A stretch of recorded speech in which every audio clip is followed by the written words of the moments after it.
No, Good no. evening and welcome to the Collector's Compass, where we don't just talk about collecting, we navigate it.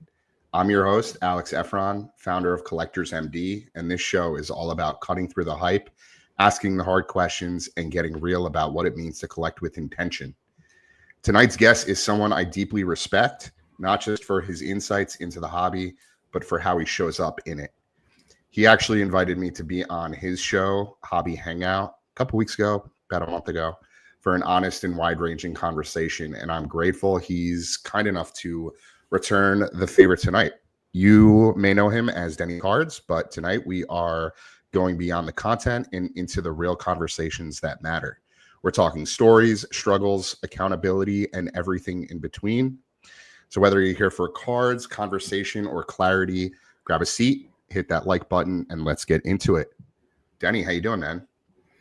I love your intro much more than mine. That's fantastic. Thank you for that. I appreciate it. I worked on it for all of 15 minutes, well, about an hour ago. What's going on, man? Appreciate you being here tonight. Thank you for being on my podcast. I am going to take the guest role, and I'm going to let you steer tonight's conversation. You sent me a very good agenda, but kind of like how I responded to you. Best laid plans sometimes just don't go the way you want it to. But I look forward to the conversation tonight. I think that if people follow me on Instagram, they just see the Instagram version of me. But there's definitely a deeper layer that I don't want to talk about the Shrek onions and peeling all of that, but there are definitely nuances to all of us, and so I really appreciate the opportunity to kind of talk and just be a guest. And I'll try my best to not get into host mode.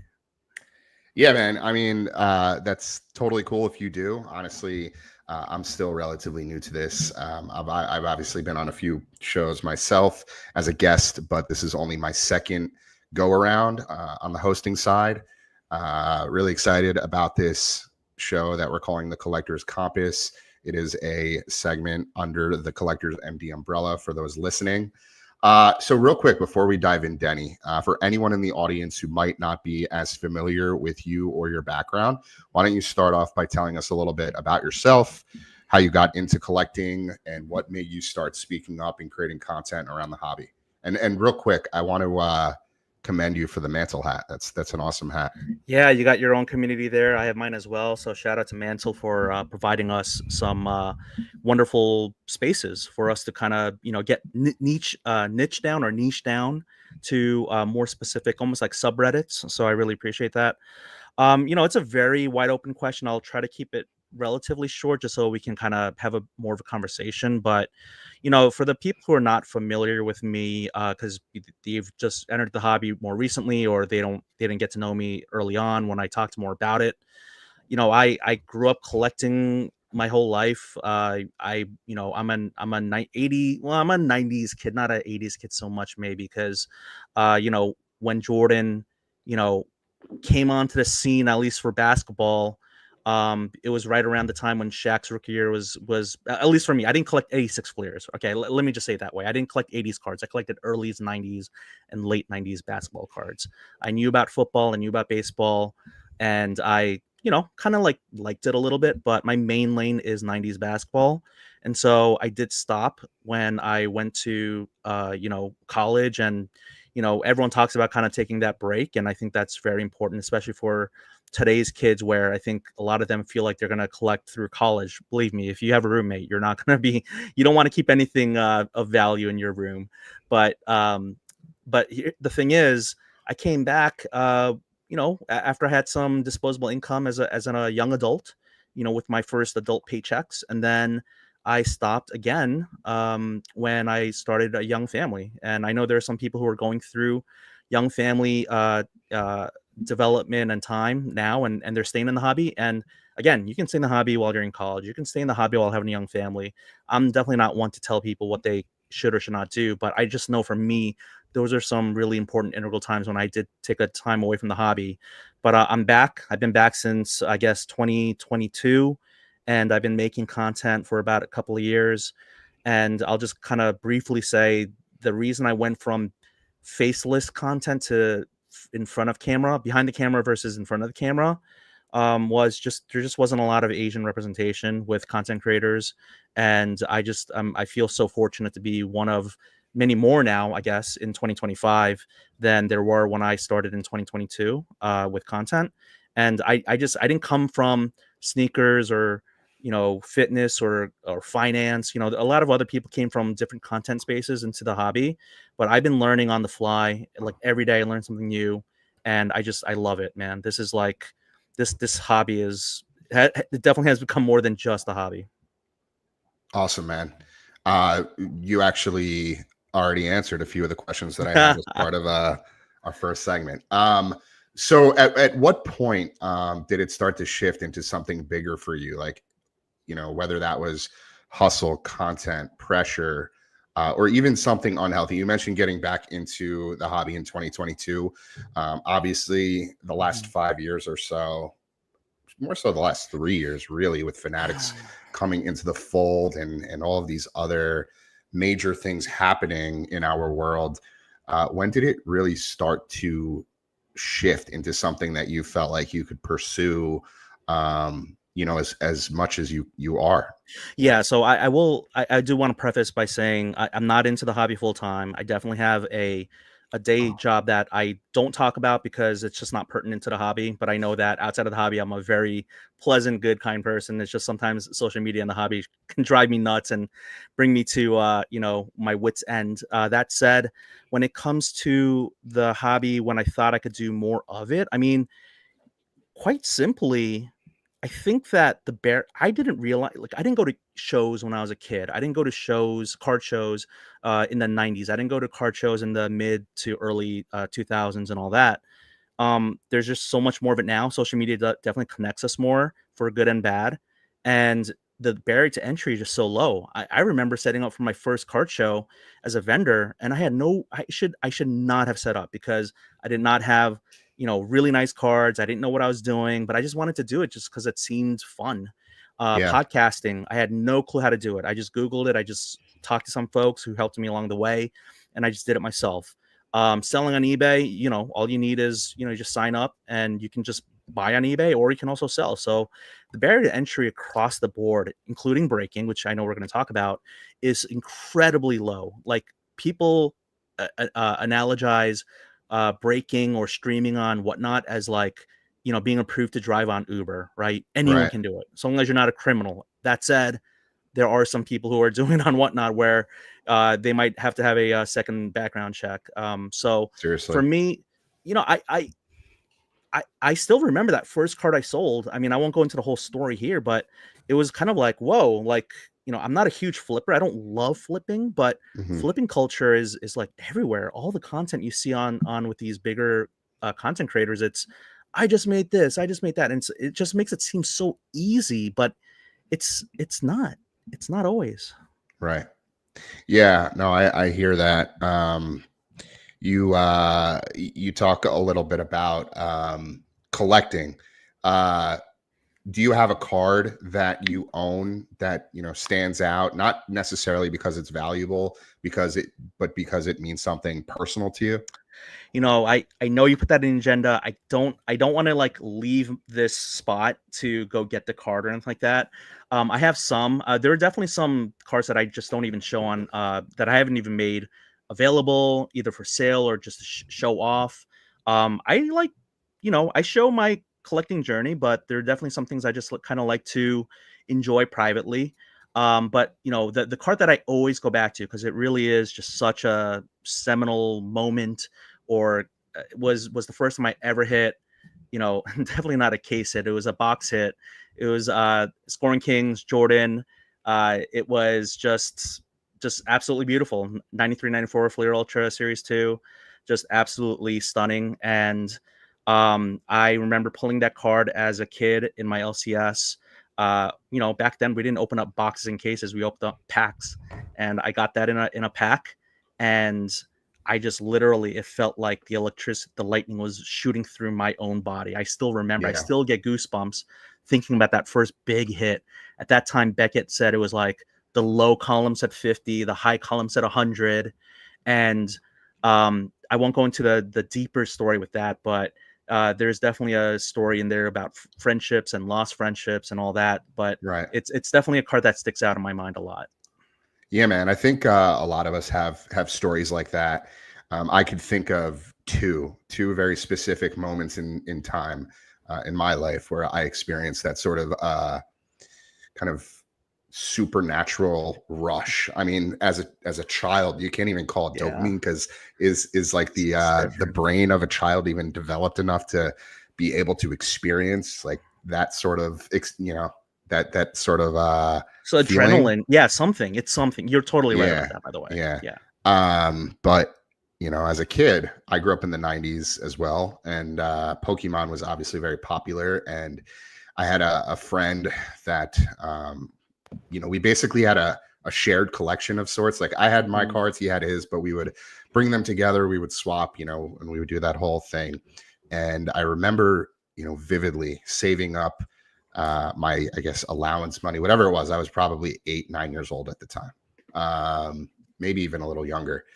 But I really wanted to, buy my first booster pack of Pokemon cards, and this was back when they had released the base set. So this must have been either the Shadowless. It wasn't first edition. It was either Shadowless or unlimited base set, and I think there were $7 a pack at whatever local. I don't even know if it was a card shop or if it was just like a convenience store, but they had the booster boxes set Yeah. up at the counter, and I saved up for 3 of them. I think I had like 21 bucks in change. Hmm. And I was super, super excited after weeks of saving. And I think like at the time, my babysitter would always walk us up and down this road. I grew up in a town, I grew up in a town in New Jersey. We lived there till I was 11, called Teaneck, New Jersey. I don't talk about it too much because we moved when I was 11, and I was in Harrington Park, another town in Jersey, from the time we moved there up until just a couple months ago. Well, I didn't live there, but my parents eventually moved from our childhood house to Pennsylvania, which I'll get more into in a little bit. But anyway, we had a babysitter when we lived in Teaneck, and she would walk us up and down Cedar Lane, it's called, which is like the main road in the town of Teaneck. And it was pretty long walk for a kid, but her whole thing was walking. She never drove us anywhere. We always walked. So anyway, we walked to this convenience store, and I buy the packs, and on our walk back, I'm opening the packs, and on the third pack, I think the first 2 were duds, and the third pack, I don't think I even knew how to do like the energy card shuffle or anything like that. Yeah. But sure enough, third pack, lo and behold, Charizard. And I want Shadowless to say, Charizard. I want to say 90% certain it was the Shadowless version. Mm. Uh, you Mm. know, I didn't know much about like value or it didn't really exist at the time, right? It was just like you knew that Charizard was the card to get, and that was the grail for any kid, any Pokemon collector. And again, this was in the '90s when it first came out, before any of the hype, before it became what it is today. But at the Right. time, I knew it was a big card, but I didn't think about the value or how much I could sell it for. It was just like a core memory that was created in that moment. And so I ended up, bringing it back home. I remember my grandparents came over that night, and I showed it to my grandma, and she was like, "You have to take very good care of that card. You can't bring it to school. You don't want to mess it up." I don't even think I had a top loader to put it in, or like a soft sleeve. Like I just like didn't, occur to me at the time. Anyway, next This day, is why they're so expensive nowadays. People actually played with those cards played with the cards, right? and They actually were use them in sets, and they're absolutely. children. It's a children's toy at the end of the day, It right? is. It is. And That's what it's that's, yeah. designed to be. $7 seems like I mean, I did not realize they were that expensive. But go ahead. Yeah, I know I'm kind of going off on a tangent here, but I'll wrap this up. So Life is all about the tangents, Alex. yeah, I love it. you I know it. love it. So of course, the next day I have to bring it to school, right? I think I was in 3rd grade, 2nd or 3rd grade. So Oh however no. old you are when you're 7 or 8, and my mom would lay out my clothes on my bed the night before for the next day No. for school, and I remember this so vividly because again, it's like a core childhood memory that went from like good to not so good. But she laid out sweatpants, and those sweatpants didn't have pockets in them. So I didn't have pockets to put the chars on. And like as a child, you don't even think of these things. You just you just go. Yeah, right? yeah, absolutely. So I go to school, I bring it with me. I'm showing it off to the kids in class or whatever, right? And I put it in my lunchbox. Front there, I had this like turquoise lunchbox in the front pocket, put it in there. During lunchtime, I go to, take out my lunch, and I go to check on the card. It's gone. Yeah. It's missing. And, I couldn't, I was so innocent, like as a kid, I couldn't even fathom that somebody would steal it. Right. And of course, that's probably what happened. I mean, it's definitely what happened. One of the kids saw it, knew I put it in the lunchbox, swiped it. Right. Yeah. And I remember that entire school year, I would look under, like we had, our personal cubbies in the closet or whatever, be checking underneath like clothes and jackets and supplies or whatever, thinking maybe it fell out, maybe I dropped it. Never found it, never saw it again. And that really, really was a tough moment and stuck with me. And I think like it was one of those things that happens early on that just kind of like created this, I don't know, this like path for me where like I knew I'd be on this path again one day, right? And so fast forward to I'm older, collecting, I collect sneakers, memorabilia, things like that. I ended up buying a Charizard before I even got back into the sports card hobby in the pandemic. I found one on eBay. It was a PSA 8 Shadowless. I found it for a couple $100. I mean, it was before like the prices started to spike.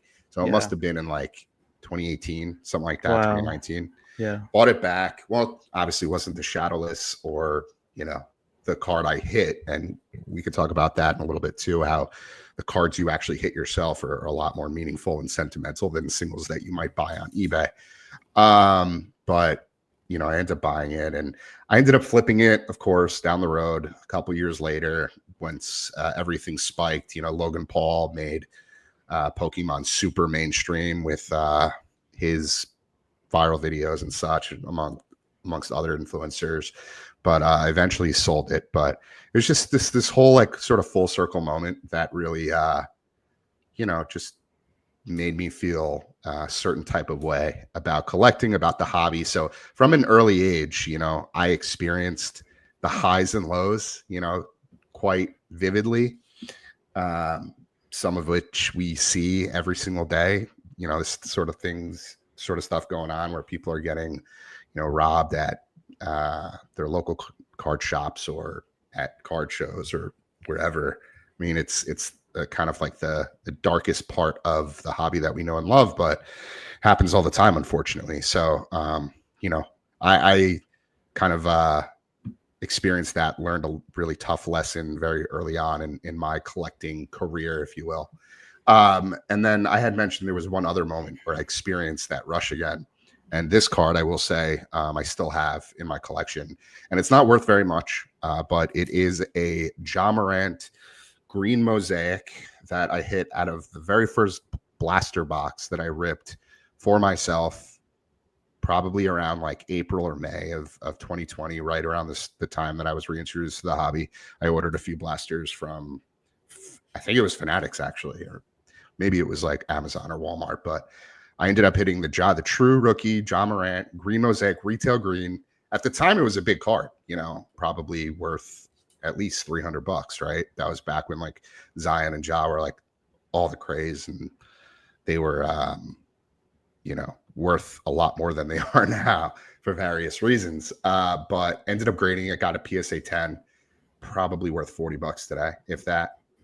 But, one of those cards that now, given everything I've gone through and, the whole initial story I told you will probably stay in my collection forever. Also love Ja as a player. I know he's done some pretty silly things off the court, but I do love his game and respect and appreciate him as a player. So that's one that, even though it's only worth. I definitely have, even in my kind of like, again, I won't show you here, and I don't want to pan to like just the whole my podcast studio area, but I definitely I shouldn't do this, but I have put, I'm not saying your card is a mistake, but I have cards that remind me of the highs and the lows and some grading mistakes or things that I've done. For instance, I don't even collect One Piece, but I created a One Piece like base card because I had this Rip to Grade series and with GameStop on my YouTube channel. If you'd like to check out my YouTube channel, it's Denny Cards, and it's a PSA 10, yet it's worth like $4. And I'm like, Yeah, why did I grade this? This is not, like this was a mistake. So I should probably like just let go of that baggage or like just forgive myself in a way. right. Um, but I have a hard time doing that sometimes because I'm still kind of like struggling through like being my own biggest critic and like because that way no one can like harm me if I'm more critical on myself than other people. But I realize that's just not really healthy and productive. But yeah, I've had some mistakes. I've had some cards where I was like, yeah, I'm gonna keep this, and just I'm like, wow, it's not that I had to flip it or sell it earlier, but I'm just like, I why did I do that? So, Right. but you know what? That said, um, I'm not trying to derail us more off the agenda they have here, but I gotta tell my story. I wasn't gonna tell it, but now that Tell you your told story, your man. story, The floor is yours. I went off for maybe, I don't know, 10, 15 minutes. So well, by all I'll be means. shorter than that. But here's the thing, okay? you know, Tip of my tongue when you were talking about that Shadowless Charizard was, do you still have the card? Clearly you don't, and I'm really sorry Right. for that. That's okay. I Everything happens for a similarly, reason. well, here's the thing. I similarly do not have the Jordan that I pack pulled because when I moved from New York to Fort Lauderdale when I was like in high school, and by the way, I wish that everyone wishes that they were younger, right? I mean, everyone in their 50s wants to be in their 40s. Everyone in the 40s wants to be in 30s, et cetera, et cetera. Right. But everyone who's a under 18 wants to be over 18 anyway. Well, of course. Everyone wants to be what they're not. So Right. I say that because I missed the Pokemon craze. When Pokemon started in 99 2000, like that's when I was like going to college, and I was not even collecting basketball cards, so I wasn't collecting Pokemon cards. And I definitely remember at that time being like, oh, is this for this is for like the kids who are like little kids. So I didn't collect any of it because I think you're in your 30s, right? I'm So 35. Yeah. yeah, so you were squarely in that time, and so I missed out on that. But Yeah. when I made the move to Florida, like it's anytime you move as a kid, you it's hard to make friends, right? So I remember there were some people who you always have the kids you remember who were nice to you and not nice to you and all this stuff, right? So I won't belabor like who it was or say their name because I have said their name in the past and I'm like, it doesn't it's not productive. But it's someone I don't know anymore, but it was someone who didn't care too much for me or didn't like what was not a good friend. But as soon as I showed him my cards, he was like, oh my gosh, like you're so, like let's be friends, let's be friends. And the thing was, he never wanted to trade. He always just kept staring at my Scoring King, and he was like, "Man, that is such a beautiful card. That is such a beautiful card, man. One day I want to have a card like that. One day." And so like what I did not realize, and of course my memory could be completely distorted and murky, and not it's just the real, it's just the perception of the reality or anything like that, right? So maybe this is not what actually happened or what I thought happened, but no, I'm sorry, this is what I thought happened. I thought that he was trying to befriend me and then really try to like take advantage of me and use his friendship in order to get that card. And so he guilted me, and because I remember over and over, like almost every time we hung out, he would talk about the cards or my cards or want to look through my cards. He didn't have a lot of cards, but he was just kind of like this guy who was just very he got a lot of people to do a lot of things for him. So he basically was like, man, like he said a bunch of stuff, and I felt so guilty and just being like this quiet, nice kid who wanted to have someone as a friend was like, hey, you know what? If you really like it, like I'm gonna give it to you, or I'll gift it to you. He's like, really? Oh my gosh, that's so awesome. Like, thank you so much, man. Like you're the best, you're so cool. Like literally a week later, he like pretended like I didn't even exist. Oh man. So there went my Jordan, right? And I only have now one copy that's a PSA 7. In some fantasy of mine where I have a ton of money and I have money that grows on the money tree in the backyard. It's I want to buy every single scoring king I can in any grade so that I could get that specific card. And that's why your story really resonated with me, because I'm like, I bet you would give anything that you currently have from a collection standpoint, not your family, not your friends, but from a collection standpoint. If someone could say, just provenance, that specific card that was taken from you, like I know I don't know if I would get every single thing away, but I would give up a lot, like, to get that specific card back, because it means Yeah. that much more. And of course, it's not serial numbered, right? I mean, your Shadowless Charizard, not serial numbered. There's no way to tell what number it was. Like if it was 1 out of 999, you could say Right. that's the serial number. But with the that card being what it is, I have no clue where it is, and I could only hope if I buy 1,000 of them, I might not even have a 10% chance of it being the actual card. Yeah. Yeah, man. That's kind of like what collecting and sports cards does to people, right? It makes you a little bit crazy. You were so willing to give it to your friend, and then when something happened that, just sparked that emotion inside of you, you felt like you needed to have it back, right? It's almost like this illusion that you create. It's internally. I don't watch old black and white movies and all that, but Citizen Kane, Rosebud, it's absolutely the chase of it's yes, having actual physical representations of players and teams and sports that you like is great, but just having like emotion, like there's some people, I mean, straight up, they're here just for the money. Let's be very clear. There are people who are flippers, breakers, just all sorts of people who do not care about the actual cards. Right. No one could ever say to me that I do not care about cards, because I absolutely do. Yeah, I respect it, man. Cool. So we kind of ran over a little bit on that topic, but that's totally fine. That's my time. I'll see you. We'll see episode 3 next week. Yeah. No, but let's shift over to where the hobby is currently, where it is right now. So sure. I'm going to start with a little question, thought starter. We can just kind of go back and forth, but what's been feeling off about the current state of the hobby? Let's unpack what's frustrating both of us. And obviously that's kind of a loaded question because there's a lot of different things that are happening. So I will also caveat a few other or a few more details here pertaining to this topic. But we can get into influence or how influence works in this space, where it's helpful, where it's dangerous, and where it feels performative. And let's also talk a little bit about how this stuff impacts newer or younger collectors, especially, and what traps we see people falling into. I'll let you kick it off. It's all 3 of those questions. It's all one answer, and it's 2 words for me. It's social media. Yeah, man. It is the best thing to bring people together, and it is the best thing to tear people apart.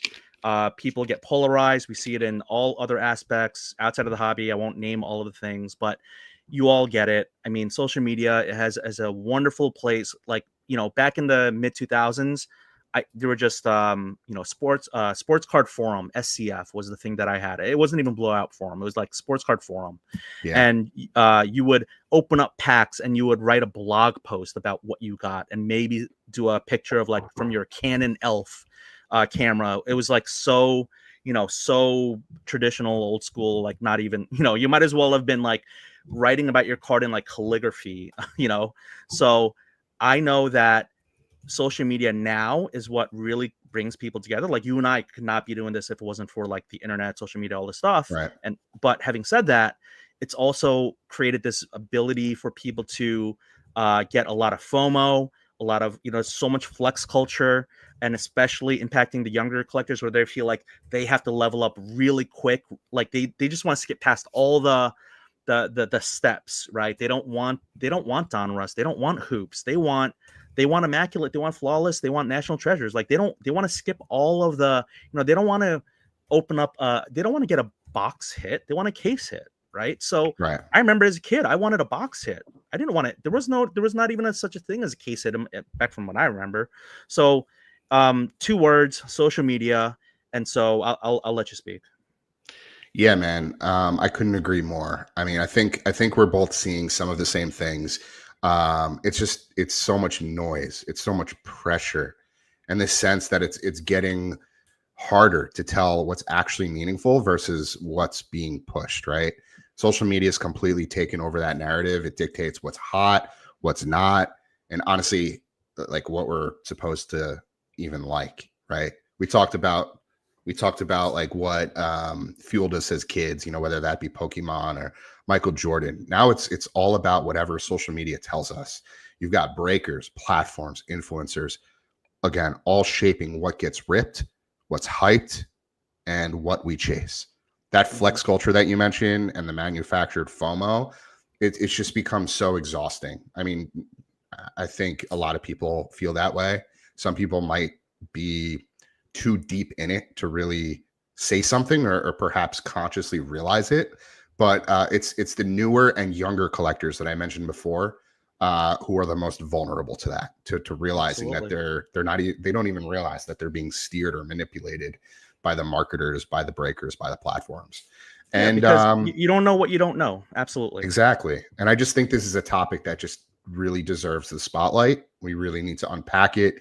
Um, you know, influence, it works in the hobby, in good ways, but also in very dangerous ways. It can be helpful, but at the same time, you know, so many people fall into these traps, and it's so incredibly difficult to avoid, especially again when you're really, really deep into it, right?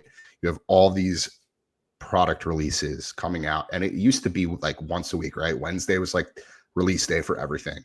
Forget about it. Now with Fanatics, you have release days on Thursdays, you have release days on Fridays. Heck, you even have release days on the weekends. It's gotten to a point where like it's become financially impossible unless you're like some millionaire or like trust fund baby of some sort to keep up with it all, right? Like nobody can financially afford to rip box after box after box, especially as these prices have just continuously risen year after year after year. And you'd think like with the ebbs and flows of the singles market, right? Like we saw a major boom during the pandemic where singles shot up to record breaking levels. We were seeing base cards of Zion and Luca hit outrageous prices that we had never seen before. And that obviously came crashing down. But now with the resurgence of all of these generational players that you have no choice but to chase, the Wembys, the Caitlin Clarks, the Cooper Flags, the Jaden Daniels, there's always somebody new, somebody hot that the sports world is already hyping. So you're already seeing it on ESPN and Fox Sports and Bleacher Report and wherever else you're consuming your sports news. But you're also seeing it in your feed from the breakers, from the platforms. And so it's inevitable that you're going to feel a sense of FOMO if you're not involved in some capacity, right? Everybody's showcasing their Jaden Daniels hits and their collections and their PCs, and you want a piece of that. You want to join the fun, you want to join the excitement and the camaraderie. And it just, for some people, it can be so draining mentally, emotionally, financially. It's just so easy to burn out. And I can tell you firsthand, that's exactly what led me to a lot of my struggles. So yeah, like how do we overcome that? How do we create a healthier hobby that you know doesn't have to be manipulated and completely shaped by exterior motives? So I am a content creator. I have been called an influencer. I don't like that word. I know it has negative connotations. I know that said that I have inspired people to have their own podcast, have their own YouTube channel, have their own, be more front facing on Instagram, set up in card shows. Again, the barrier to entry of all of this is so low. I've broken a little bit, but I have a breaking history or a breaking career that was very short lived. So I've done almost everything except for like have my own card company, like, great curator with like Saturday morning cards. Cause even he showed, hey, if you have an idea and you go get your IPs, your intellectual property licenses, like you can actually do this, which sounds absolutely insane to me. Cause that's like probably the last thing. I guess I should say I don't own an LCS, or I never own an LCS. eBay store is like the main way I can say I own a quote unquote shop.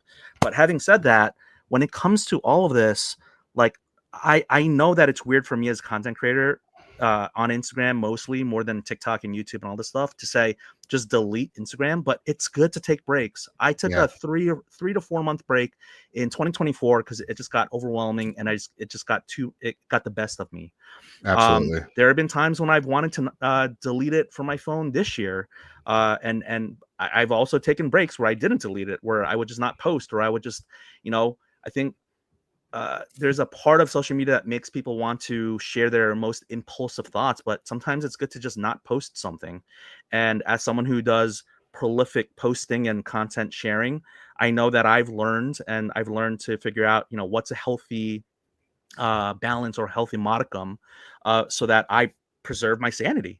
So Yeah, I think in general, if it's gotten too bad for some people, whether it's social media and just salivating over the next Jane Daniels, or right now it's like the Lamine Yamals, is yeah, to it's crazy for an Instagram content creator to say it, but you gotta delete Instagram.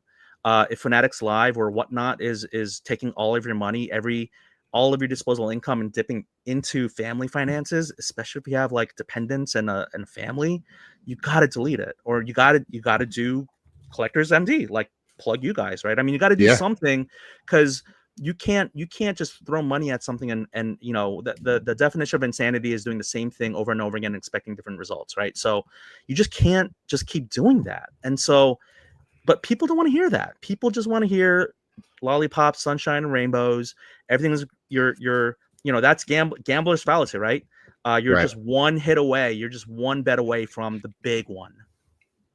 You're not. Always. Yeah. Yeah. Yeah. That's the illusion that's created with gambling and with casinos and sports books, and it's carried over directly into the hobby. And that's something we obviously talk about quite a bit with Collectors MD, and getting on that road to recovery. And you brought up some really good points, Denny. I think taking breaks is a monumental step in recovery. And when you feel that sense of burnout and you're starting to really drain yourself financially, mentally, and emotionally, and it's starting to impact things like relationships and work and family, that's I think an indicator that you don't necessarily need to quit. We don't preach abstinence the same way other recovery programs do, because we do still love the hobby. We always talk about that, but it's an opportunity for you to just take a step back,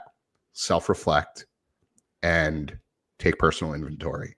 Think about, why do I collect? Why am I doing this in the first place? What motivates me?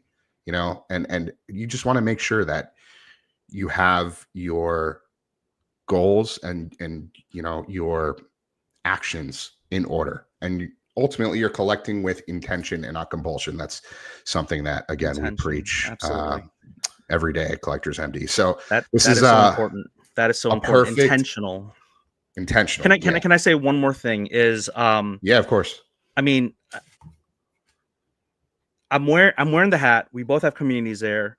Yeah, I'm not paid by them. I know some of the like owners, or the yeah, the Evan. employees. Yeah, like I know some of the folks, and like I'm very supportive of what they're doing. But here's the thing: did not get paid to say this, and I'm not expecting anything in return from them.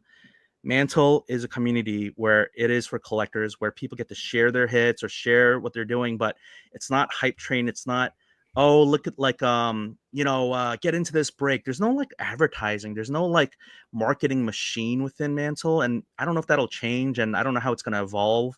But in its current iteration, it's almost like slow mode.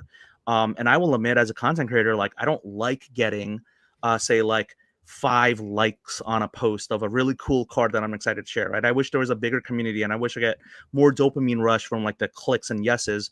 But I also know that like I don't like it. That's not what it's about, right? It's like that's my own social media addiction, right? There's like the hobby sports card and money addiction, and there's like the ego validation social media addiction. And so for me, it is kind of like slow goings, and it's almost like a more, it's probably kind of like how things were like with the sports card forum, blowout forums, kind of like bullet, online boards. And so I really love the idea of something that is just kind of more curated. You get to enjoy your collection. A lot of people, like I've been posting cards that I've had for years that I never showed on Instagram because I just thought, oh, like with the flex cultures, people would laugh at it. I mean, my nickname for a little bit that people called me was Denny No Cards. And initially it stung. I'm like, man, what the heck are they talking about? But I was like, you Yeah. know what? I know it's okay. I'm not going to over leverage myself and put my family in financial dire straits because someone said, call me Denny No Cards, and I got to go get these huge cards. It's like, I love this hobby, but I absolutely will not overextend myself financially for it. Where are you on here? Where am I? Where There you am are. I? There you are.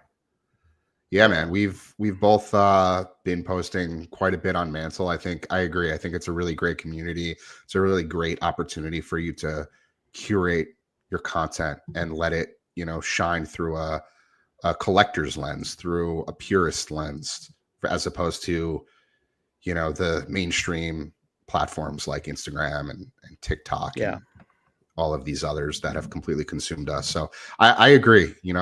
This is not a paid advertisement by any means, but Mansell has, really done some great things in the hobby. And I was fortunate to be one of the early adapters here. And so we make sure that we syndicate all content, the daily reflections, the educational posts, the spotlights, the Yeah. podcast. I'll be posting on here too. Awesome. You can get your resources here, recovery guide and everything else. It's really, really a great place. So with that, I think this is a really good segue to, let me just close this out. Let's get back into that mode. Okay. To discussing this next topic, which is mental health, pressure, and compulsiveness. So let's talk a little bit about the mental side of all this. We already kind of covered some of it, the burnout, the overspending, the dopamine chases. But let's reflect on moments where we maybe personally felt a little bit out of control, or like the hobby wasn't necessarily serving us. And what are some strategies that we've both personally tried in our, guess you could call it, hobby careers, where we've tried new things, or we set boundaries, or we did something that basically was a proactive means towards change. Absolutely. So I want to say first, you do a fantastic job at the daily reflections. I mean, really, it's so well written. You I really are appreciate that, an man. excellent writer. So Thank I you. love Thank that you, because Denny. that's like the part that's like that's the original content. Content creators. It's like go back to again the hieroglyphics or calligraphy. It's just like Yeah, original content creators were journalism. written word. Yeah. Yeah.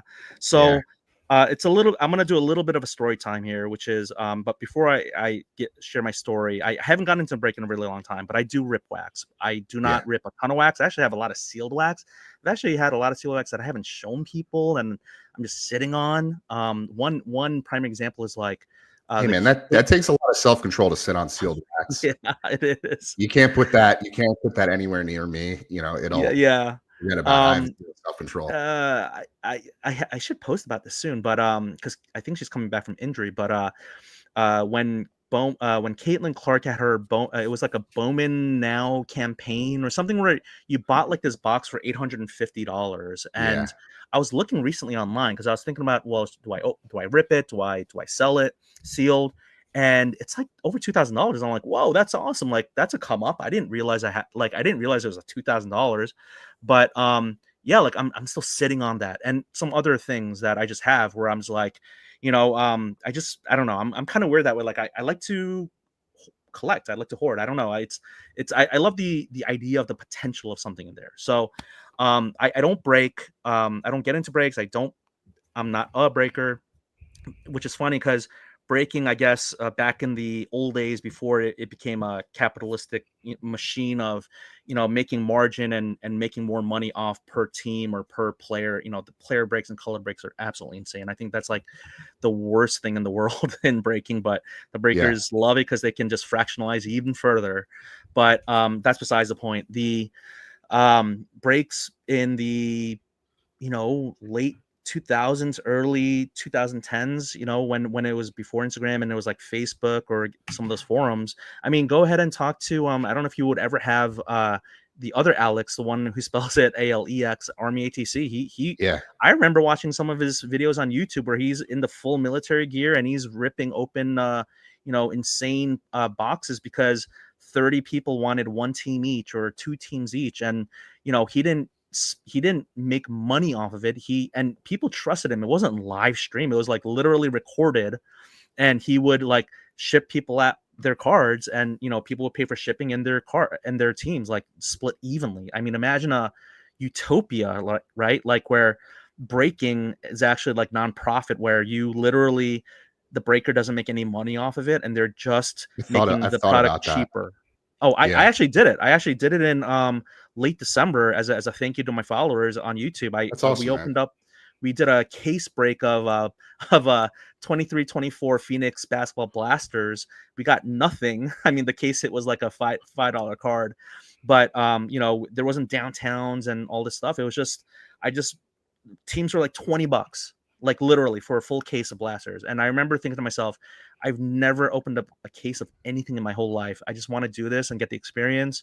And I just did it for at cost. It was literally an at cost break where I broke down the supplies, the shipping. I mean, like when I say $20, it's like $25 per team with shipping. Like it was so much fun. Having said that, I mean, and that was like 6 months ago, which in social media world and hobby world is like 10 years. Um, I, I, recently in my YouTube content, I opened up way more cards than I wanted to. And this is where I'm going to share my struggle or my frustration. I did not put my family in a financial, hole or a situation, but people who follow my content know I am very much budget conscious. I try to be very mindful of my spending limits. Have I gone over? I definitely remember early on, especially when you're so impressionable and you don't know what's going on. Like I was buying on Whatnot and I was definitely buying more than I should have. But like more recently, because back then I didn't know any better, but now I should know better. So just like a month or two ago, I was at my local Ace Hardware because they carry retail, and so they had value pack boxes or fat pack boxes, whatever they're called, and I was chasing downtowns, and each box was like $250, and for some people listening, that's like nothing. That's like one team in a break or whatever, right? So but for Right. me it's like a lot. And I remember saying to myself, I'm gonna open up these boxes until I get a downtown. And I thought silly me, I thought I was gonna get it in like two boxes and that I would like get a downtown that was worth $400 or $500 and get the cost of the box. Right. I ripped the first box. It was absolutely horrendous. Just nothing. Second box, nothing. And then I went back to the well and I was like, you know what? There's like two more boxes left on the shelf. Um, it's got to be in there, right? It's that gambler's fallacy. If it wasn't in the first two, it's got to be in the next two or the next one. And so I opened up the third one again, nothing. And then in the fourth one, in the very last pack of the fourth box, I hit a not a downtown, but I hit a Bo Nix uptown, Mm, and I was not happy. I was relieved. I was sick to my stomach. If you watch that yeah. video, I am like my voice is trailing. I remember feeling queasy. I'm like, oh my gosh, what am I doing? Yeah. Could I from my hobby funds, could I afford $1,000 hit? Yes, I could. But it was just the fact that I went beyond what I thought I would, which was, I'll do a box or Right. two and then I'll call it quits. But in my Right. head, I was like, there's only two more boxes there. I should try. I should try to go for it. And then of course it wasn't a case hit of a downtown. It was an uptown, which at that time was like $500 of the Bonix. And then if you graded it, it was like 1,000. I mean, now you could have the card for like less than $200. Um, you know, so it's the market's gone down, the hype's gone down, right? Because it's on to the next one. The optic is so 2000 and late, you know. So, Yeah. Uh, but that's yeah. that's definitely a moment where I felt like, oh my gosh, like what am I doing? Yeah, man, that's definitely like one of the wildest parts of the hobby. And I actually remember you telling me about that story, I think before you went public with it. And I was very grateful that you had confided in me and had told me about that moment for you. And you know, what you talked about is something that I've experienced countless times, right? And I think a lot of people, like you said, might be able to relate. It's how hitting the big card doesn't actually feel the way that you thought it would, right? Like, yeah, in the moment, it's this huge rush that you get. You get that dopamine spike, of course. You get that let's go adrenaline, but then almost instantly it fades. And sometimes it's followed by this like weird emptiness or even regret, especially if you were chasing. And it's like you finally got what you were chasing, but now what? The high's gone. You've probably spent way more than you had committed to, which, whether or not you can financially afford to do it, it's Hmm. also kind of like it's a mental thing where, like, as an adult, you went past your I limit. lost control. Yep. You lost Yeah. control. You passed the boundary. And Yeah. once you do it once, it's scary because It's then easy, right? you're afraid that you can lose control again. Yes. And that's a Yes. huge part of this Yes. this journey, this path towards recovery, right? Is limiting yourself, having the guardrails in place, having that safety net to make sure that it doesn't happen again. You don't make the same mistake twice. So Yeah. I you mean, know if I didn't, I wanted the steak, I wanted the downtown, but I ended up getting a burger. I got the uptown, and right, you I'm got the thinking to burger, I like myself, that. if you're hungry, I got the burger, but what if I didn't get a burger? What if I didn't get an uptown in that fort? I don't Or know. dude, what if you got like the Sunday Kings of like Mike Evans that's worth like $30, Yeah, like what would have That's happened in also my considered head? a I case. don't. Jeez. It Yeah. is. The Sunday Yeah. No. Kings. Or They used to have the Rookie Blazers, Kings. Yeah. mythical. Yeah. They throw in all Mythical. these Fugazi, Oh gosh. Barry So I don't know what I would have done. They were out of, they still had retail boxes. They had value boxes, retail boxes. They had other, yeah, they had basketball. You could have gone in there. I could have gone in for a plunger, and I could have left with, a $5,000 plunger, right, from the hardware store. yeah, But it is scary to me. You know, I think timing is so important because it's almost like golf.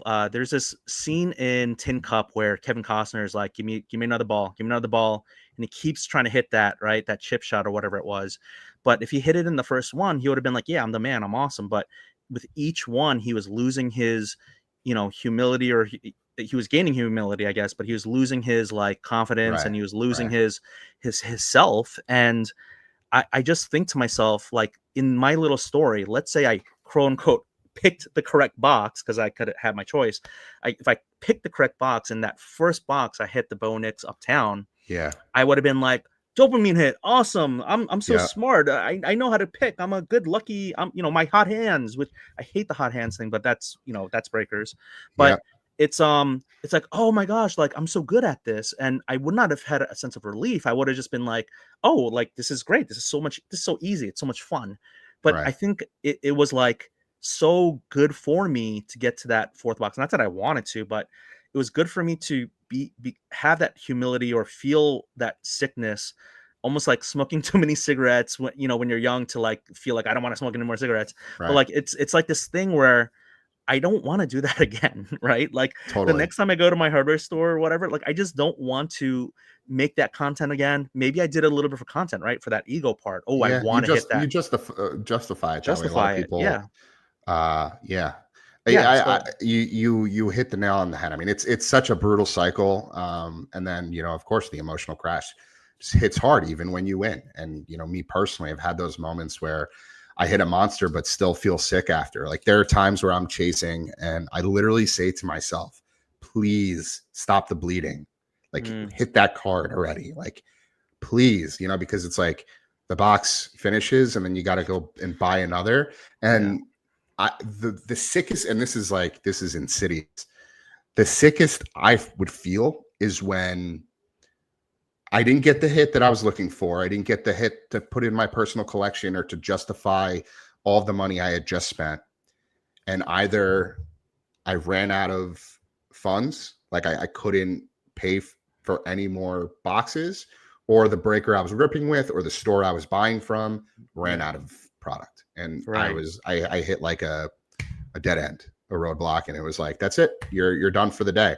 Because like my mind, my body just was craving that dopamine hit so much so that when I couldn't achieve it, when I couldn't access it, there was this like, I mean, it's like you get tunnel vision, and you know, everything goes red. It's like, it's a crazy, crazy feeling. And as an addict who's experienced that with sports cards as well as gambling, it's not a good thing. And if you've ever experienced something like that, even to a lesser degree, even a fraction of what I just tried to illustrate, because it is really hard to articulate those feelings that you feel in the moment. But if you've ever felt any of that, you know, again, Collectors MD is here for you, and you're certainly not alone.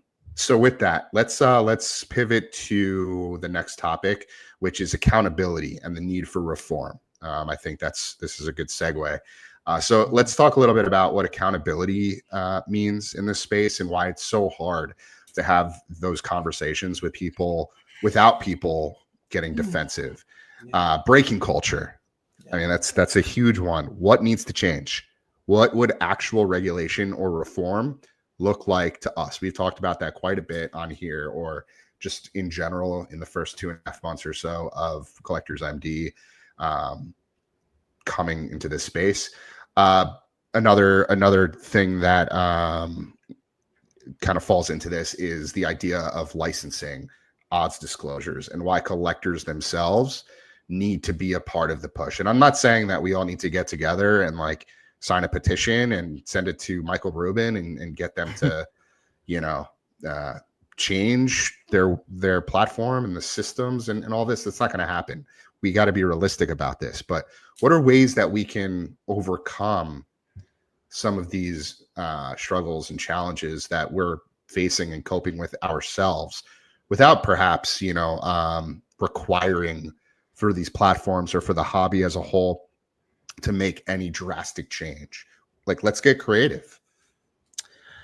You know, I like to be creative, but with this one, it's like parts of it I can answer, parts I can't, mainly because I just don't get into breaks. I don't know breaking culture much. I know, you know, there's some breakers who are friends of mine in the hobby, and I like what they do. And I try to figure out who's got good intentions and who doesn't. But it's hard sometimes, right? My own compass is sometimes a little bit askew, but I don't know how it would look like. I don't know if regulation reform is the right path. I know that there should be some more guardrails. I don't know what that looks like. I think people who are much more into breaking culture and know the space much better than I do would be better to answer this.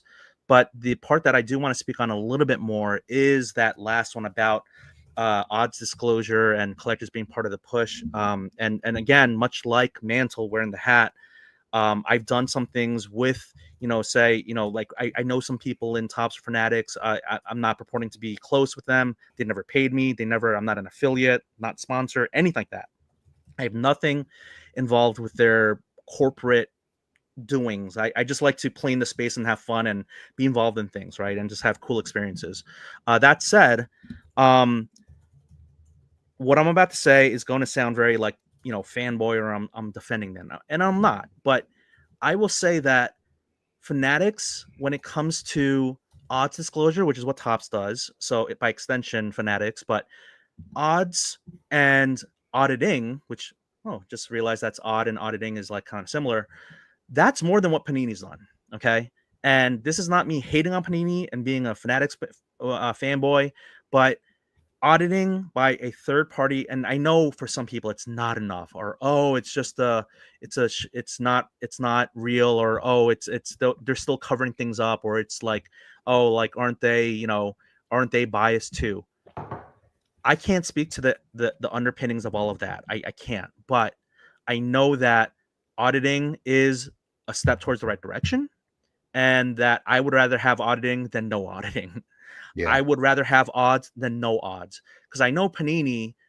I cannot believe they got away with it for so long to just be like, yeah, we got case hits and we got stuff in these packs and boxes and cases, but you're gonna have to figure it out. right.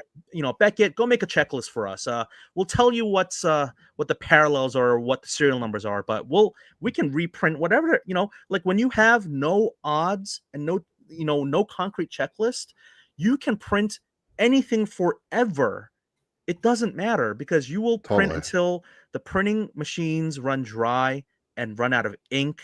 And that is sometimes what we see with the bad QC with Panini.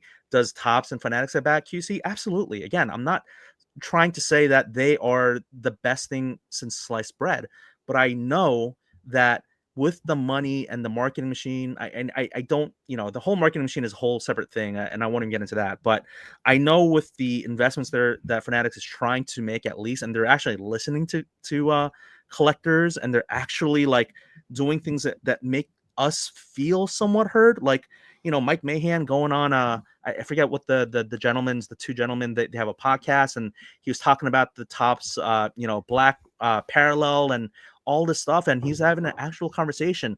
You can't even point to a single person that embodies Panini like as a spokesperson. Like, this is a multi-million-dollar company that has no PR department. It seems like It's emails and crazy, calls man. go unanswered, redemptions go unanswered.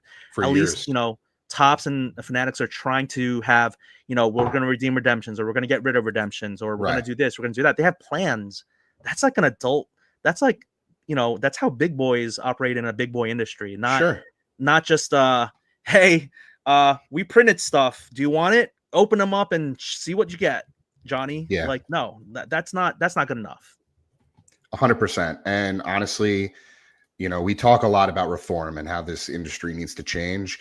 What we don't talk enough about is how, Fanatics specifically has made a lot of strides in the last couple of years, for the better. They've definitely added some features, they've added some layers that have helped the hobby in a lot of ways. And I don't want to take away from that whatsoever.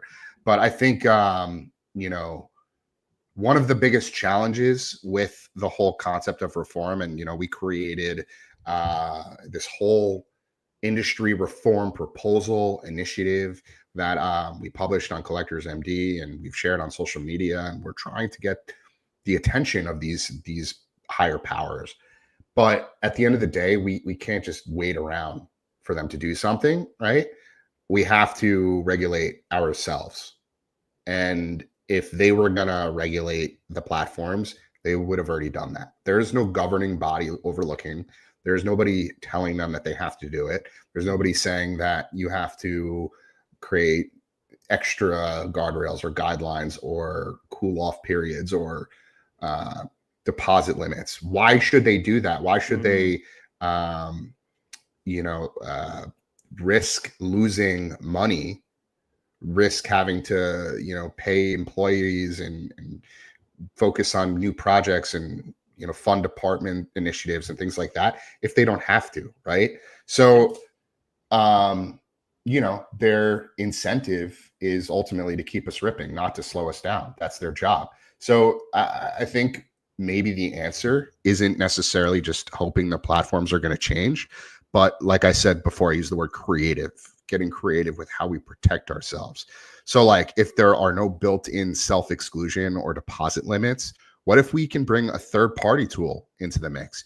There's stuff that exists already in the gambling world. There's an app called Gamban. I don't know if you've ever heard of it, No. but it basically blocks gambling apps from users' IP address. So if you were to download the software, pay for the monthly prescription, subscription. I think it's $20 a month, something like that. It's not overly priced or anything like that, but it allows for you to block the apps completely.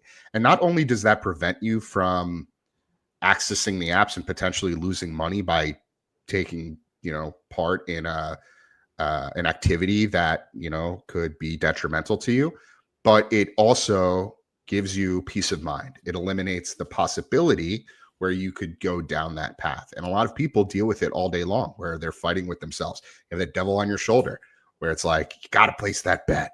Once your partner goes to sleep, once your wife falls asleep later, like, we're gonna play some live blackjack. We're gonna do like, and when you're constantly fighting with yourself internally, it can become really, really stressful. And I've experienced that myself. So what Gamban does is it provides that safety net, that security blanket.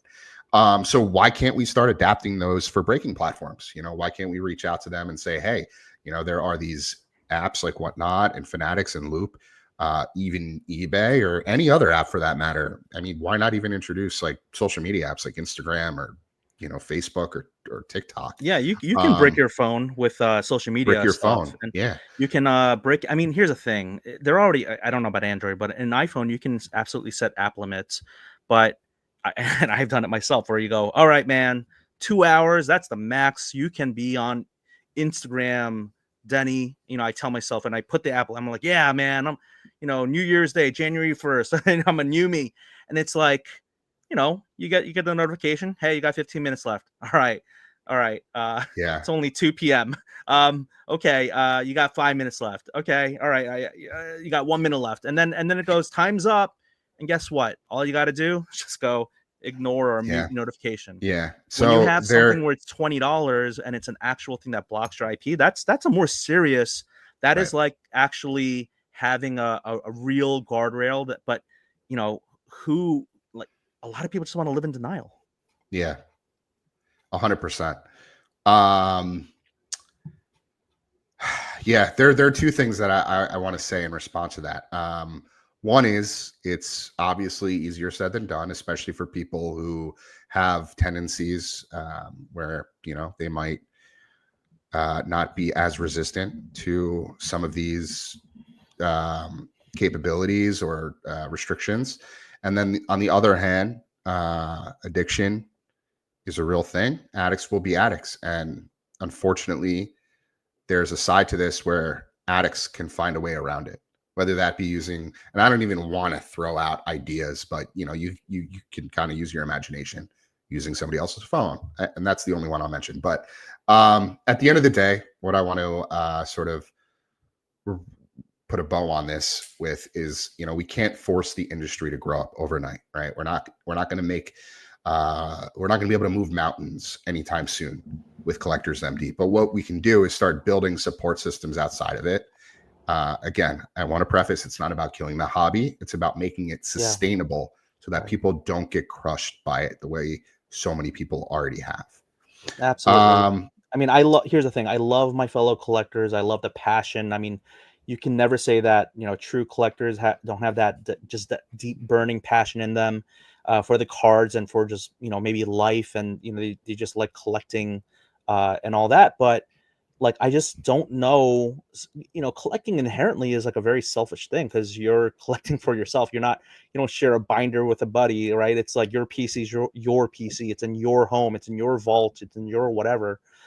So I know some people like to share things, or they have, I won't even get into all the different ways that people try to do that. But when in general, it is a very like, hey, this is my stuff. It's my toys. Yeah. And it's hard to get like this collective mindset, or just have everyone kind of rally and say, okay, let's all, again, petitions, they're not going to work. Change.org is not going to work.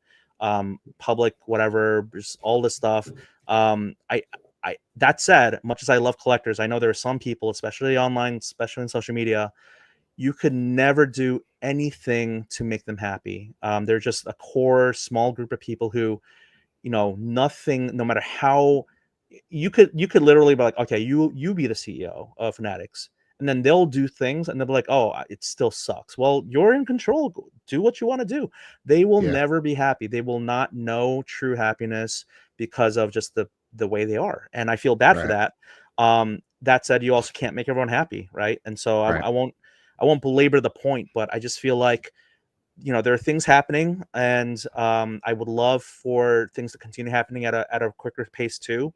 But the last thing I'll say about this topic is, why the heck is it, and I'm trying not to curse, why the heck is it that when we see all these terrible, embarrassing, disgusting, filthy abhorrent streams and breaks. And I'm not just talking like language or this one person saying this one thing about a hypothetical daughter. I'm just talking about like some things I've seen on social media that are just absolutely mind-boggling. Yeah, man. It's all happening on Whatnot. It's not happening on Loop. You don't see a Loop streamer do that. You don't see a Right. Fanatics live streamer do that. You don't see Drip streamer do that. You don't see Facebook streamer, Twitch streamer, YouTube breaker. It's always 100, almost 99.9% Whatnot streamers. Right. Well, two things. One, you, Denny, are a walking thesaurus. Your synonyms are just on point. And then two, you brought up a really good point earlier. I like the analogy you made with Whatnot and Uber, where like anybody can just be an Uber driver these days, and there's like no verification. A 10-year-old can just sign up and for Whatnot and just start selling. And if you get ripped off or if you get robbed, then they'll refund you, and that's that. It's the Wild West, man, and we need to see more accountability from Whatnot specifically. I couldn't agree more. Maybe one last thing I'll say about this. We say these words very cavalierly, and thank you for saying the thesaurus. Like I didn't mean to, but like I think when I first started making content, I didn't want to make it too highbrow, or I didn't want to speak too over people's heads. And I'm not saying I dumb things down, but I think I'm just showing my true self. Like this is, I'm passionate about this, and I think certain words mean or have better context than other ones, and that's why I use certain words for specific reasons. That said, we're so cavalier with the words, with the terms Wild Wild West and carnival games, because let's be very frank. Like, I mean, it's easy to just say, oh, it's carnival games, but carnival games are impossible to win. There are professional carnival game YouTube content creator maker. Like they are like, let me tell you how impossible it is to make a free throw in this basket because the rim is bent and the ball is super inflated. And this is not a regular free throw. That means there's an illusion and a perception of winning more than you think you have, or more than you actually have. And so that's what's going on with some of these breaks and the promises that are made by breakers. Again, so true. Good breakers, good for the hobby. Bad breakers, bad for the hobby. I've always said that. Yeah. I actually started to write down platform pet peeves. These are words or phrases that breakers say that drive me nuts. Oh, that'd be great content. We take those. Bang. All right, here we go. Yeah, we take those. I've got it's a short list because I don't write in it too often, but we got paid, exclamation point. You're paid. Chat. How's your ... So like you hit a Jaden Daniels. How's your Jaden Daniels? Oh yeah, have a day. Cannot stand that. Yeah. People in the chat saying something like buyer, sheesh, but like sheesh. Can't stand that one. Kids.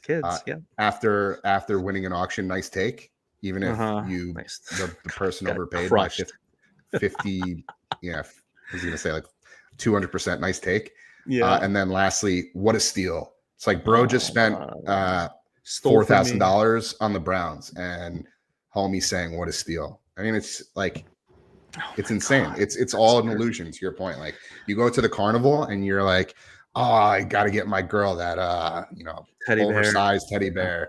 And the guy working the thing's like, oh yeah, like, let's go. It's only take like 3 shots. You get 3 shots. I'll throw in 2 extras for $5. They lure you in, and it's all it's all the same. Add in, please. Have yourself a day, or you've had a day. Have yourself a break. Yeah, have yourself a break. I'm writing that down in my notes right now. Have yourself a break. There's more that I've thought about making that content, but it's just so, I don't know. It's just it's such low hanging fruit for me from a execution standpoint of like. I thank you for doing it though. It's just so like I just don't get into enough.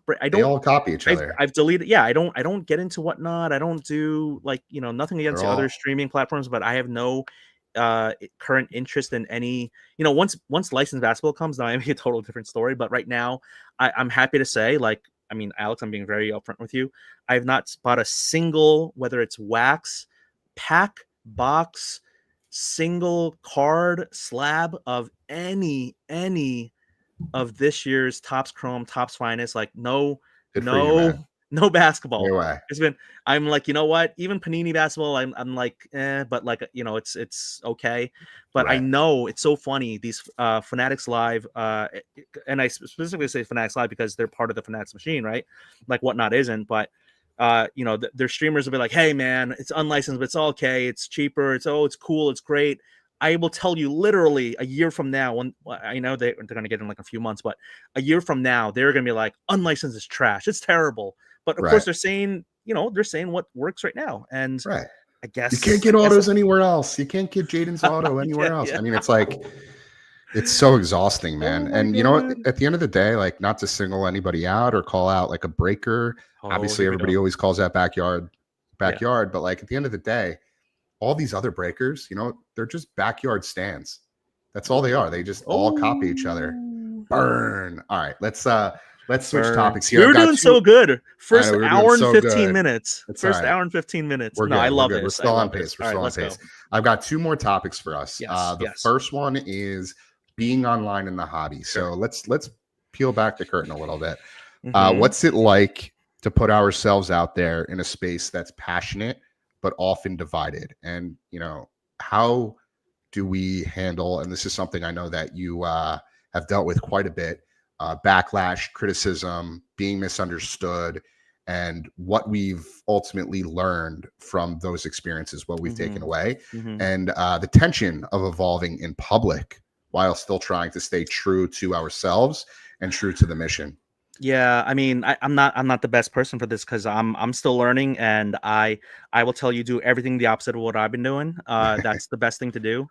Look, I mean, I love that last part about evolving in the public. Like that is literally what's going on. I did Right. not have a social media presence. I am not savvy with social media. I've learned how to do CapCut. I've learned how to do all these different things along the way, and I just either self-learned it or I learned it from people who have done it before me and they've been nice enough to help answer some questions. But this is not a uh like I'm not even a good person to ask this stuff. And I think a lot of people who get backlash or criticism, that like if you're a content creator, I guess it's part and parcel of the whole experience, because I guess you would rather have people love and hate you than not care at all, because there are definitely some content creators who like no one cares what they do, and I feel bad because part of me is like, man, like imagine your tree falling in the woods and no one's there to hear it. Like, does it even make a sound? Right? That's kind of how I feel bad for some of them, but they keep doing it and good for them.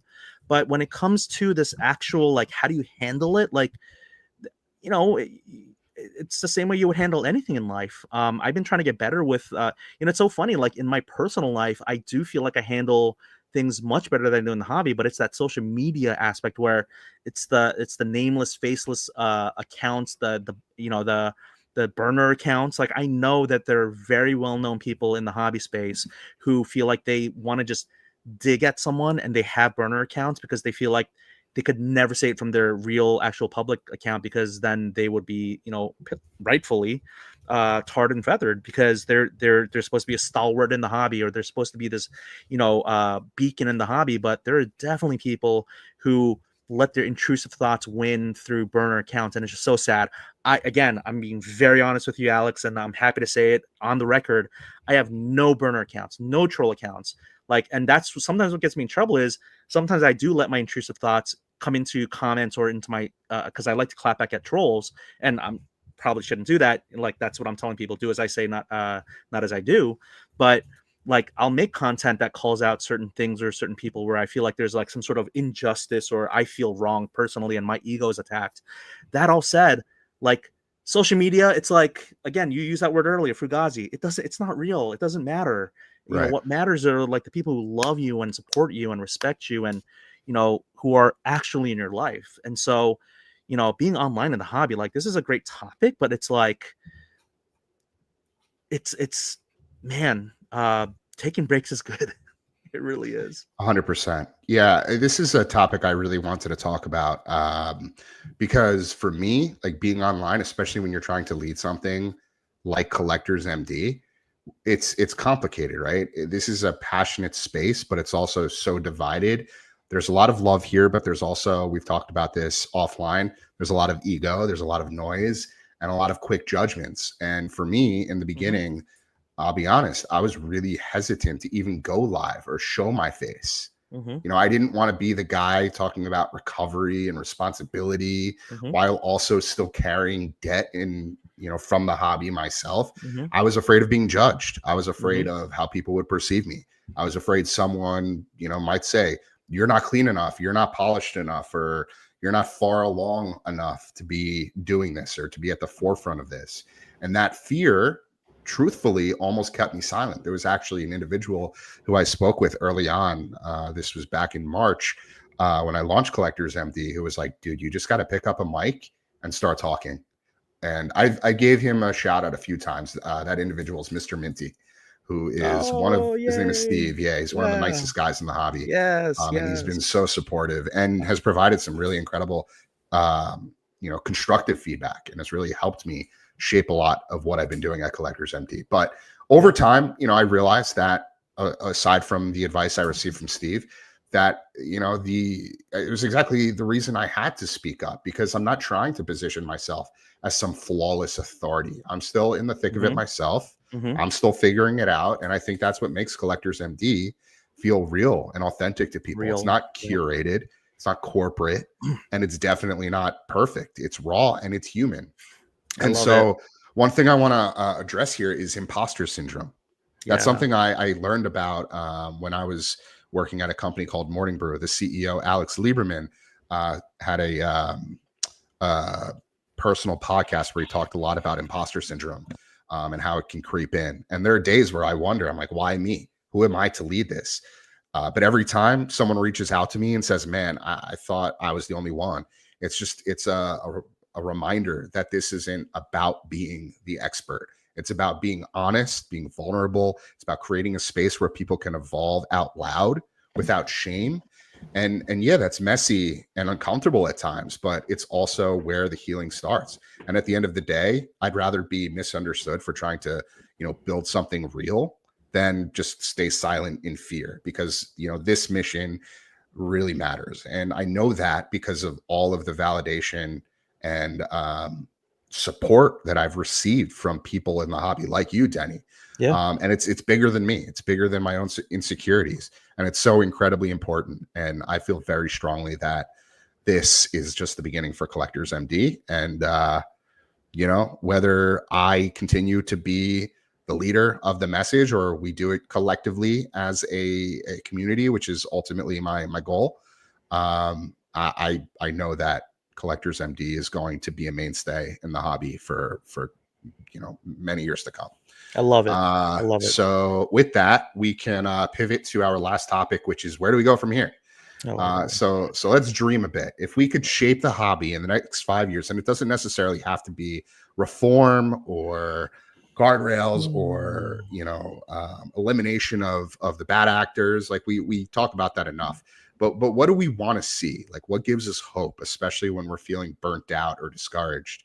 Let's like each throw out, you know, a word to the people about, you know, how do we feel stuck, disillusioned, or like we've, you know, started to lose ourselves a little bit?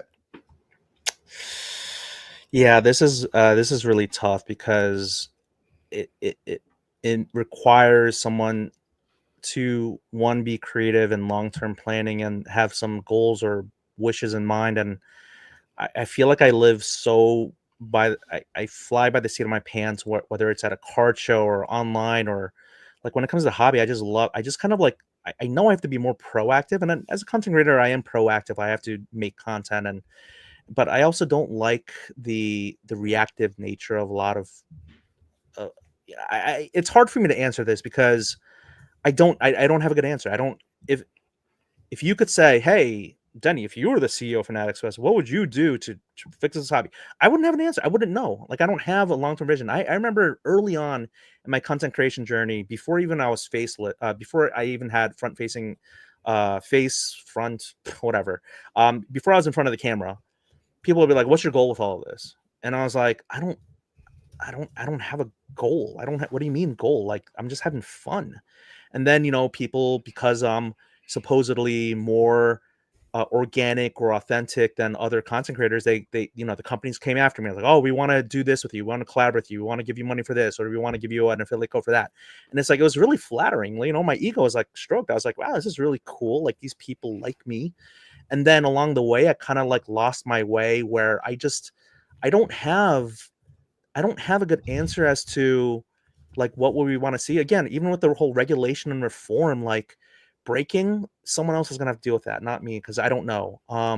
Singles market, like I would love to see people love cards more and more. Like, I'm not saying kumbaya, let's all love base cards, but like there's too much of an emphasis on these overproduced case hits. Like people like love downtowns and kabooms right now for card shows, and they provide liquidity, and they're liquid cards. I don't care. They're so soulless. They are so, like, I'm not saying they're ugly cards. I mean, they're aesthetically, they look nice and they look cool, but like they don't have any They're story or meaning. oversaturated. Yeah. They don't have any And meaning. every big player gets a new downtown every year. How many Yeah. downtowns and color blasts does Patrick Mahomes have? Yeah, and now they have the legends, which is fine, like, because I revere the legends, but like they But have all of these. everybody's been waiting for the Adam Vinatieri downtown. So, Oh gosh, that's so come funny. on, man. What are we doing? But I would love. Okay, maybe I do have an answer. It's to get back to like the artistry of the cards and the beauty, and Yeah. like I mean, I remember when Upper Deck. It doesn't always have to be Panini Photogenic or Top Stadium Club, because those are known for like really cool full bleed artwork and all that stuff. But I would love. Okay, let me say this, and I think Topps does a better job than Fanatics. I mean, Panini. I hate that Panini. The front of the card, the picture used of the player, is identical to the back of the card. It drives me nuts. I remember Yeah, I in never my even really thought about that. it is soulless. It is like a kid being like, oh, time's up, I better, pencils up, I'm done with my test. It's like there's no one cares about backs of cards. Again, I'm not trying to become kumbaya. Everyone must learn every stat from 10 years of Michael Jordan's career to figure out what he's done. I'm not saying all of that. I'm just saying I would love for a different picture to be on the back of the card. And if I ever had a chance to talk to Michael Rubin about like any of this, that would probably be my number one thing, is to be like, look, man, these photos in the backs of cards suck. Can we do something? Can we do something about this? Yeah. Because cards front and back should have a story, should mean something. Right. Because right now they don't. The backs suck. Yeah. I hear that. I think details are really important, and the manufacturers have definitely gotten lazy, right? Like with the downtowns being created by AI now, and they were That's right. people were so critical of those that they actually redesigned them for Yep. Clearly Donruss. Yeah. The downtowns were hugely improved for that set. I think in large part because of how people how they were received by the Good. And community. that's the collectors voicing their opinion and getting and that I will say that change. that happens. How about Anthony Black and Grady Dick having a dual logo man in Flawless? That's what you want in the. No, I'm just being facetious. Yeah, no, I know. I mean, honestly, like, it's funny because it's such low hanging fruit, and it's easy to say and it's a joke, but sometimes when you do feel burnt out or discouraged, like those small minor juvenile, like let's be real, like these are supposed to be for kids, but we've made it corporate and we've made it expensive. We've made Flawless, we've made National Treasure and all that stuff, Upper Deck Exquisite and all this. And so now it's big money and it's time to be a big boy industry if you want big boys in it. And yet I say all that, and yet by virtue of being a male dominated industry and in all levels, from end consumer to the C-suite levels and all that, and everyone in between, it's like, gosh, there is a level of like just young kid in us, or just juvenile. Like we're all just little kids. We're all little kids. 100%. And I think that's what fuels a lot of us. I think the nostalgia is a huge part of it, but it can also be really dangerous because the manufacturers know exactly how to capitalize on that and Push the button. push the button, push the nostalgia button. I actually wrote a daily reflection piece. It's going to get to a point where I'm going to say I wrote a daily reflection piece, because not to pat myself on the back, but I have written one every single day, with the exception of the handful of people who have contributed. And by the way, Denny, I would love for you to write a daily reflection. Thank you. Not to put you on the spot, but I have written one, or I have published one every day since March 26th, which was the day that I think we launched Collectors MD. That's so impressive. Yeah, I appreciate that, man. And we're not slowing down. We're going to continue to pump those out. Absolutely. For me, as far as like dreaming big, I want to see the hobby finally let go of like the outdated mindset that it has, kind of lived in for like to sort of pay homage to the past. And like, they're always doing retros and throwbacks, and like, that's cool. I appreciate that, but sometimes it just becomes like, again, oversaturated. Like too much of anything is just becomes really mundane.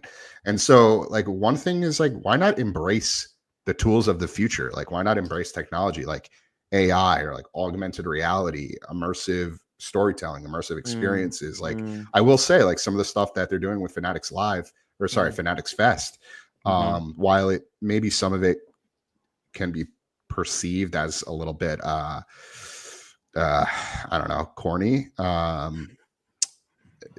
or canned. I was there last year, and they have some pretty cool things going on. Oh, you were there. Right? Oh, I didn't realize. I was. Yeah, I stopped by for a day. Okay.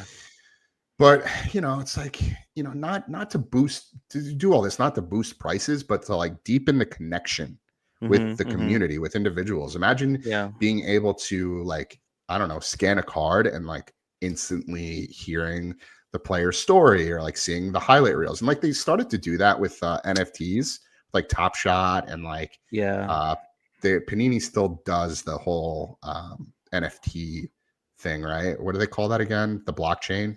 But like deeper than that, like trace the card's ownership history. Like that sort of thing is cool.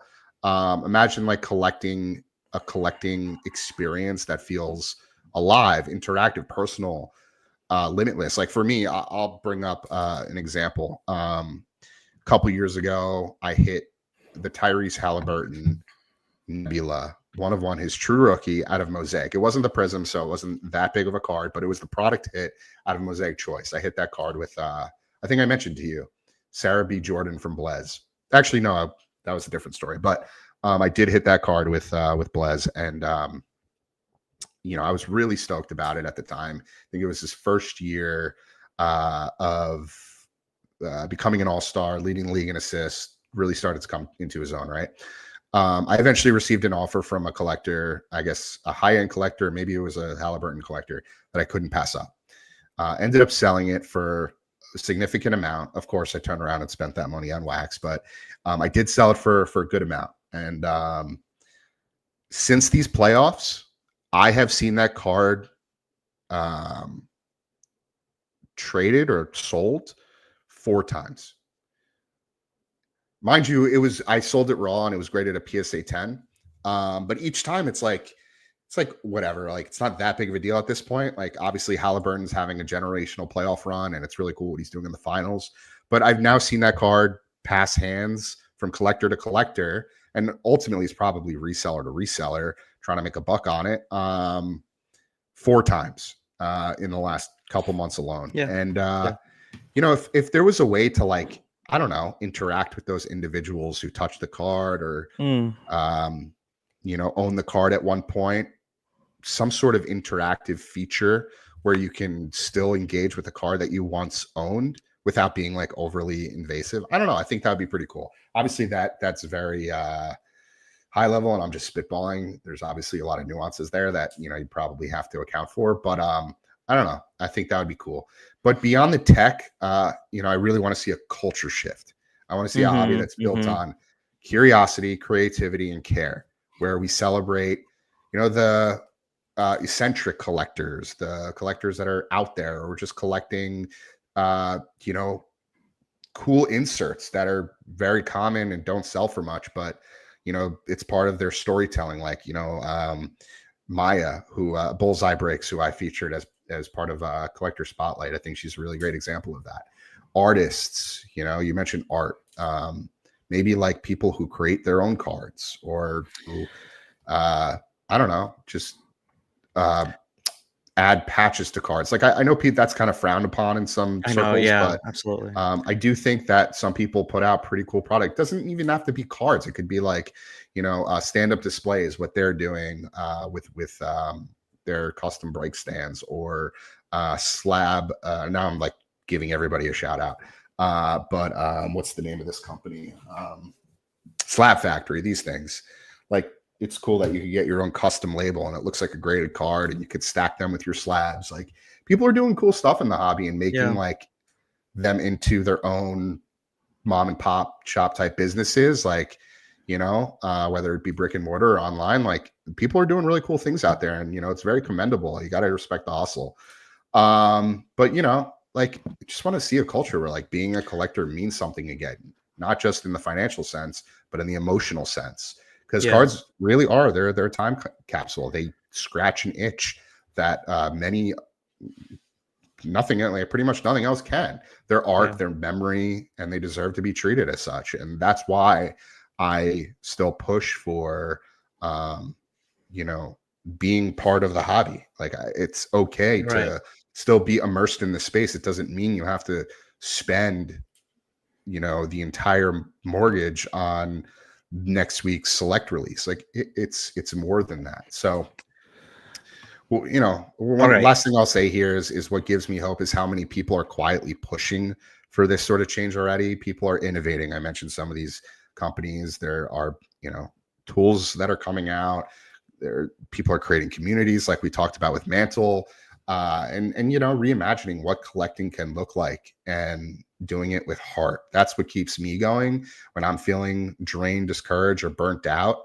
And for anyone who's listening, who feels stuck or disillusioned, you're not too far gone. You're not behind. You're not broken. You just are overwhelmed in a space that rarely tells you it's okay to slow down, and it's okay to start over. You can define what collecting means to you. You can choose a version of this hobby that brings you peace, inspiration, and purpose. There are different versions of the hobby. Look at Bullseye Breaks versus, one of the high-end collectors that's chasing every logo man and flawless. Such different individuals, both still involved in the same hobby. So the future's already here. We just have to be bold enough to build it together. And I mean, there's so that'll be much I my could say, but I don't want to step on the mic drop outro. Whatever I was gonna say pales in comparison. So I'm cool with just saying I agree with it. I mean, should I just say one last word about what I was gonna say inspiring? I would love for you to close it out before I Okay, so send us yeah, off. I have no notes. Actually, one thing, because it's on my side of my screen. There was a really cool thing. It was like a video pen where Kobe Bryant, and it wasn't for pack pulled cards, but basically you could get a card, or I'm sorry, not card. It's like basically an autograph of Kobe where he signed for Upper Deck, I think, and you could see him signing, and it was like a CD, right? I mean, CDs don't exist much anymore, but think about what we could do with QR codes. And again, I have no affiliation whatsoever. I never worked with Rare Edition, but there's like QR codes where you can um, basically open up something, a special moment in that. You could do anything with that QR code. You could record yourself talking about the card. You could put up a highlight of that player, your favorite highlight. And I don't know if many people know about that, but I think that's really cool. And I know there's some hardcore collectors, again, not flip, not resale value, not PSA, but just straight up, I want my card encapsulated. I want it to look cool, and I love this QR feature. I don't even own a single Totally. Rare Edition slab, so I'm just saying that the Yeah. technology is there, but the problem with the heart is there's no money in heart. There's Mhm. money in the brain, and there's money in the how do we extract the most? So I That's why guess everybody turns to PSI. yeah, so the final thing I guess I'll say is like I just don't want people to lose hope just because Fanatics, again, not a fanboy, not a that they pay me money, but like I know a lot of people are like upset and worried about, oh, they're gonna have a monopoly. I inherently do not love I think that monopolies like PSA basically, and not a monopoly by it's effectively a monopoly. It's not technically a monopoly, but almost like Yeah. how sports wax and ripping wax and breaks are not technically gambling, which I'll I shouldn't brought up now, but I thought we will weave it in later earlier, but it's all good. But so having said that, um I just know that if we are able to collect what we actually like love, and I flip cards I hate. I should admit I flip football and baseball cards all the time, but like basketball cards are hard for me to flip because I just want to keep them. Like this Tyrese Halliburton I recently picked up. I bought with the intent to flip, and I'm like, man, he's so awesome. I'm not even Yeah. a Pacers fan, but I love this moment, and I want to keep this moment and remember Right. that I bought this card during this insane playoff run. So Right. I think that going back to just remembering who you were as a kid, whether it was with your lunchbox and seeing that missing shadowless Charizard, or Charlie Lizard. me or trading or gifting a card to a friend and just feeling that moment and just feeling so bad. Just remember, like we all have like you know inner children in us that want like closure or resolution, or like we're all chasing something. Right. We're not just chasing product hits, we're like chasing either our childhoods, or we're chasing like the actual collectors, the people who are going to be here long term, and not the people who are just here for a short time and just here to make money and then leave for Labubus, or whatever the next Beanie Baby type of thing is going to be. But like who Right. are actually here, like we're here for each other. Like leverage social media for its good, not just the bad. Like actually connect and try to reach out to people. Like I don't want to be the type of person to be like, hey man, just reach out to me by DM. I can't solve everyone's problems, but find Right. your person, find your group, and try to connect with them online, because you can't do this alone. If we do this alone, we're going to be in big trouble. So I want anyone who's looking, we're almost at 2 hours. It's crazy. I love this so much though. But like, honestly, if you've gotten this far, I want you to know you are not alone. Go to Alex. Don't go to me, but go to Alex. Like Well said. I don't like that people keep saying, oh, I'm hiding things from my spouse, or oh, my spouse, she's such a nag, or oh my gosh, it's so annoying and she gets in the way. And there's this recent whatnot thing where there's like a domestic assault happening, like literally on stream, and it's like so sad to see all this like really gross like toxic masculinity, and like, oh, like I can do whatever I want, like I'm a grown man. You are not a grown man if you are over leveraging yourself, and you are like, I don't want to try to make people feel bad listening this far, but like if you got this far, just know that like there's help and there's support, and Collectors MD and like everything that Alex is trying to do. Like, you do not live in a silo. Do not do this alone, because if you do, you are going to fail. Couldn't have said it better myself, Denny, truly. With that, that's going to take us to the end of tonight's episode of the Collector's Compass. Denny, thank you so much, man. I am truly so appreciative of you. Everything you're doing, all the conversations we've had leading up to tonight, and we've developed a really great, I feel, great relationship Yeah, it's offline friendship. as well. And Absolutely. I'm very grateful for you. So thank you for coming on, for being real and helping push this conversation forward. If you're not following Denny, you can check him out on Instagram. It's at Denny_cards. Make sure to listen to his podcast as well. It's called Hobby Hangout. He's doing really important and great work in this space.